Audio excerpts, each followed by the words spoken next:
ये प्रस्ताव दोषपूर्ण है, इसलिए हमने इसे रद्द कर दिया। आप बोल रहे हैं धान और गेहूं छोड़कर जो किसान ये 5 फसलें बोएंगे उनको ये मिलेगा, तो इसका मतलब हुआ जो पहले ये 5 फसलें बो रहे हैं वो वैसे ही उनमें से बाहर हो जाएंगे। तो सरकार सीधे रास्ते पे आने की बजाय जो हमारी मांग है उसको डीरेल कर अपने ढंग से प्रस्ताव रख रही है। अब भारत में पहली बार हो रहा है कि ड्रोन से किसानों के ऊपर शेलिंग हो रही है। मेरा मोबाइल ट्रेस करके हमारे ऊपर बुलेट चलाई गई है। तो सरकार सीधे रास्ते पे आने की बजाय जो हमारी मांग है उसको डीरेल कर अपने ढंग से प्रस्ताव रख रही है। हम तो कहते हैं हमारी भाई जान भी ले लो, लेकिन देश के किसान और मजदूर की मांगे मान लो, ये गतिरोध दूर कर दो। जो 5 फसलों के ऊपर कॉन्ट्रैक्ट बेस्ड फार्मिंग की बात कर रही है, वो उनका दावा था और वो था कोई 1.5 लाख करोड़ रुपया इन पे ऊपर खर्चा आएगा अगर हम इसे परचेज करेंगे, तो प्रोक्योरमेंट करेंगे तो ऐसा है भी अगर एमएसपी लीगल गारंटी कानून 23 फसलों के ऊपर बनाया जाए जो सीएसीपी तय कर रही है पहले से, उसके लिए कोई और कमेटी की आवश्यकता नहीं है, तो इतने ही पैसे लगेंगे। तो आप इस ढंग से, जो ढंग हमें मंजूर नहीं है, जिस तरह से 5 साल का कॉन्ट्रैक्ट कर रहे हैं, आप बोल रहे हैं धान और गेहूं छोड़कर जो किसान ये 5 फसलें बोएंगे उनको ये मिलेगा, तो इसका मतलब हुआ जो पहले ये 5 फसलें बो रहे हैं वो वैसे ही उनमें से बाहर हो जाएंगे। तो ये प्रस्ताव दोषपूर्ण है, इसलिए हमने इसे रद्द कर दिया। और जैसे बाहर से तेल बीज पाम ऑयल सरकार मंगा रही है, सरकार के अपने आंकड़े हैं कि 2.25 लाख करोड़ रुपया हमें बाहर से आयात करने के लिए जो फसलें हैं वो लगता है। तो हम बोले हमें क्यों नहीं आप 23 फसलों के उत्ते एमएसपी गारंटी कानून दें, तो इससे तो कुछ खर्चा कम लगेगा। तो सरकार सीधे रास्ते पे आने की बजाय जो हमारी मांग है उसको डीरेल कर अपने ढंग से प्रस्ताव रख रही है, जो वो कहते, क्योंकि जो डब्ल्यूटीओ की नीति के अनुसार कॉन्ट्रैक्ट फार्मिंग जो भी है उस हिसाब से लेके जाना चाहती है। तो ये पहले भी कई राज्यों में शुरू है, वहां उन राज्यों में बहुत सी समस्याएं हैं। ये हरियाणा में भी मेरा पोर्टल नाम से शुरू थी, लेकिन हरियाणा की समस्या तो समाप्त नहीं हुई, तो इसलिए हमने इसे रद्द कर दिया। और आप भी आपके सामने बोल रहे हैं, माननीय प्रधानमंत्री जी से रिक्वेस्ट करते हैं कि सीएसीपी की रिपोर्ट के अनुसार हम तो मांग रहे हैं सभी फसलों के ऊपर ये हो। चलो अभी क्योंकि जिस तरह का समय है उस तरह से सीएसीपी की रिपोर्ट के ऊपर आप 23 फसलों के ऊपर एमएसपी खरीद की गारंटी का कानून बनाएं और यही पैटर्न से बाकी सभी फसलों के इसके बीच में लाएं। रह गई हमारी बात, हम सीएसीपी की बहुत सी रिपोर्ट्स है उससे सहमत नहीं होंगे, इसमें आगे वार्ता चलेगी भी। इसको किस तरह से जो हमारे कॉस्ट ऑफ प्रोडक्शन है वो किस तरह से उसमें इंप्लीमेंटेशन हो, और उसके बाद C2 50% का फार्मूला वो किस तरह से हो, ये दोनों तरफ से और से जो है आगे विचार से कुछ माहिरों की जरिए से आगे निश्चय हो जाएगा। लेकिन लीगल गारंटी कानून बनाने में कोई भी समस्या मुझे नहीं लगता आनी चाहिए। और यही बात C2 + 100%, इसमें कंफ्यूज हो जाते हैं लोग भी। पहले C2 50 बोल रहे हैं, बीच में बोल देते हैं C2 100% है। ये गन्ने के लिए, गन्ने की फसल 1 साल की होती है।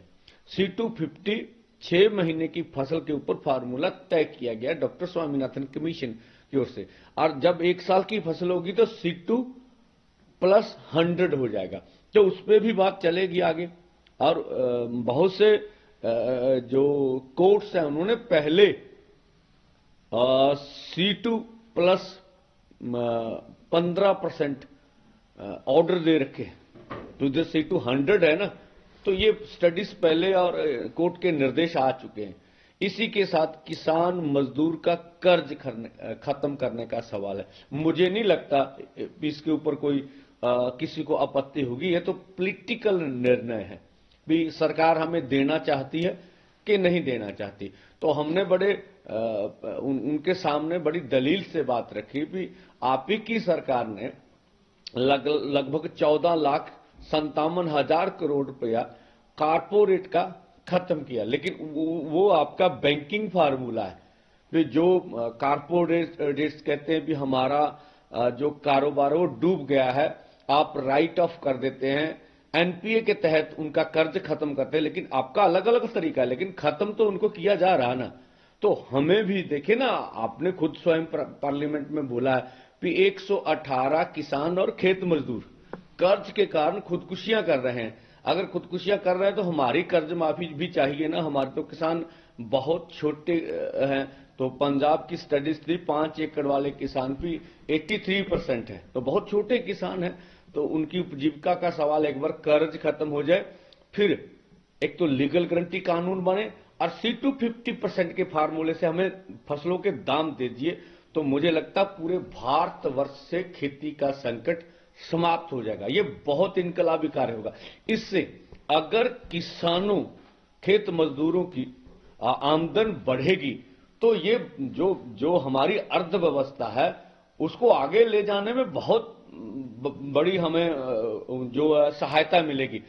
अब सरकार वार्ता से हमारी बात नहीं मानना चाहती और दूसरी तरह जो प्रस्ताव देती है वो भी जो हमारी असल मांगे हैं उनसे पीछे हटने के लिए देती है। तीसरा, हमें बैरिकेड हटाकर दिल्ली नहीं जाने देती है। तो हम तो मजबूरी में आगे बढ़ेंगे ना, वो जो भी परिणाम होंगे उसके लिए भारत सरकार जिम्मेवार होगी। और हम आशा तो करेंगे, अभी आज का दिन है, स्वयं प्रधानमंत्री जी के पास सारी रिपोर्ट तो जा चुकी होगी। अब जिन मुद्दों पे डिस्कस होनी थी सब पर 2-2 राउंड डिस्कस हो चुकी है और चाहिए अब स्वयं प्रधानमंत्री जी को कि वो निर्णय लें और निर्णय की अनाउंसमेंट भी कर सकते हैं। तो कोई सुखद समाचार हमें मिलेगा तो हम चाहेंगे इस मोर्चे का कोई ना कोई समाधान निकाला जाए। कल जैसे आप पूछ के एकदम खराब हो सकता, तो उसका दोषी कौन होगा, सरकार या कैसे? देखिए, जिन्होंने हमारे दिल्ली कूच से 10 दिन पहले बैरिकेटिंग कर रखी है, अभी भी हम उससे लगातार अनुरोध कर रहे हैं कि हमें दिल्ली जाने दिया जाए, दिल्ली में अपना डेमोक्रेटिक तरीके से अपना प्रदर्शन करने दिया जाए। जो हमें जाने नहीं दे रहे हैं, वार्ता में कोई समाधान नहीं निकाल रहे हैं, वही सब जिम्मेवार होंगे। हम तो बिल्कुल पीसफुली नंगे हाथ हैं और सरकार हमारे ऊपर बल प्रयोग करेगी तो हम सहेंगे, और तो हमारे हाथ में कुछ भी नहीं है। अब ये सरकार को ऐसे लगता है कि किसानों को मारकर या किसान लीडर को, जिस तरह से मैंने बोला था जब हम पंजाब के किसी अधिकारी को बोल रहे थे भी देखिए उधर से ही लगातार हमारे ऊपर ड्रोन शेलिंग हो रही है। तो देखिए, दूसरी बात, ये पहला वर्ल्ड में या भारत में पहली बार हो रहा है कि ड्रोन से किसानों के ऊपर शेलिंग हो रही है। इससे पहले हमने कभी भी नहीं देखा कि ड्रोन का इस्तेमाल किसानों के ऊपर बल प्रयोग करने के लिए।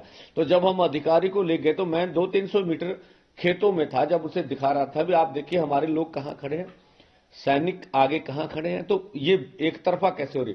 तो मेरा मोबाइल ट्रेस करके हमारे ऊपर बुलेट चलाई गई, सॉरी रबट फायरिंग हुई, तो मेरे पास खड़े लड़के के ऊपर लग गए।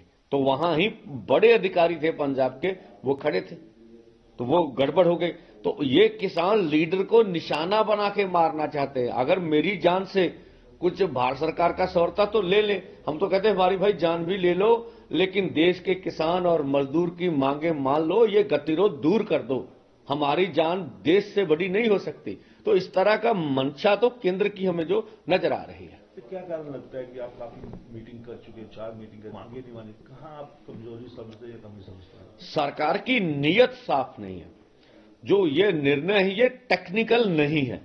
जिस तरह से बोला जा रहा है, जिस तरह से कहा जा रहा है ये टेक्निकल समस्या है और समय नहीं है, ये बिल्कुल गलत बात है। ये पॉलिटिकल विल पावर का सवाल है।